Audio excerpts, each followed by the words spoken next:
திரைத்துறையில் பல தசாப்தங்களாக தனது தனித்துவமான நடிப்பால் ரசிகர்களை கவர்ந்து வருபவர் நடிகை வடிவுக்கரசி. பிஹைண்ட் டாக்கீஸ் என்ற யூடியூப் சேனல் நடத்திய நேர்காணலில் தனது வாழ்க்கை, திரைப்பயணம் மற்றும் சக நடிகர்கள் குறித்த தனது அனுபவங்களை அவர் வெளிப்படையாக பகிர்ந்து கொண்டார். தான் நடிகை சரோஜா தேவியை நேரில் சந்தித்த அனுபவம் குறித்து வடிவுக்கரசி பேசினார். சரோஜா தேவியின் நடிப்பை நான் பல படங்களில் ரசித்திருக்கிறேன். குறிப்பாக அவரது கொஞ்சம் பேச்சு எனக்கு மிகவும் பிடிக்கும் என்று கூறினார். ஒரு விருது விழாவில் அவருக்கு வாழ்நாள் சாதனையாளர் விருதை வழங்க தனக்கு கிடைத்த வாய்ப்பு ஒரு பெரிய கௌரவம் என்று அவர் நெகிழ்ந்தார்.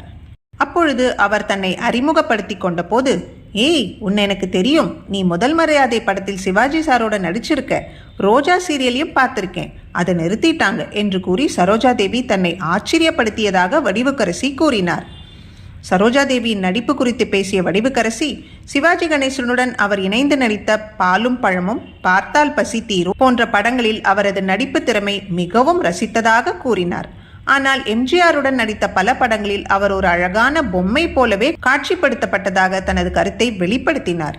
இருப்பினும் கே. பாலச்சந்தரின் குலவிளக்கு திரைப்படம் சரோஜா தேவியை மிகச்சிறந்த நடிப்பை வெளிப்படுத்திய படங்களில் ஒன்று என்றும், அந்த படத்தில் அவரது நடிப்பு பலரையும் அழ வைத்தது என்றும் அவர் குறிப்பிட்டார். சிவாஜி கணேசன் பற்றி பேசுகையில் அவருடன் நடித்ததை மிகப்பெரிய பாக்கியமாக கருதுவதாக வடிவுக்கரசி நெகிழ்ச்சியுடன் தெரிவித்தார். தான் சிவாஜி நடிக்க தொடங்கிய காலத்தில் பிறக்கவில்லை என்றாலும் பாரதி ராஜா இயக்கிய முதல் மரியாதை படத்தில் அவருடன் நடித்தது தனக்கு கிடைத்த மிகப்பெரிய வாய்ப்பாக அவர் நன்றியுடன் கூறினார்.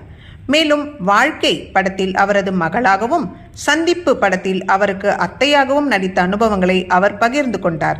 அப்பொழுது சிவாஜியின் புகழை முழுமையாக உணரவில்லை என்றாலும் இன்று அந்த நினைவுகளை பொக்கிஷமாக வைத்துள்ளேன் என்றார் வடிவுக்கரசி. விஜயகாந்த் என் கடவுள், என் வாழ்க்கையே அவர்தான் என்று உருக்கமாக தெரிவித்தார். விஜயகாந்த் சிறந்த மனிதர் என்றும், காட்சிகளில் சாப்பிடும்போது கூட அவர் இயல்பாக சாப்பிடுவார் என்றும் நினைவு கூர்ந்தார். அவர் இப்பொழுது இருந்திருந்தால் இன்னும் பல விஷயங்கள் சிறப்பாக இருந்திருக்கும் என்று வடிவுக்கரசி கூறினார்.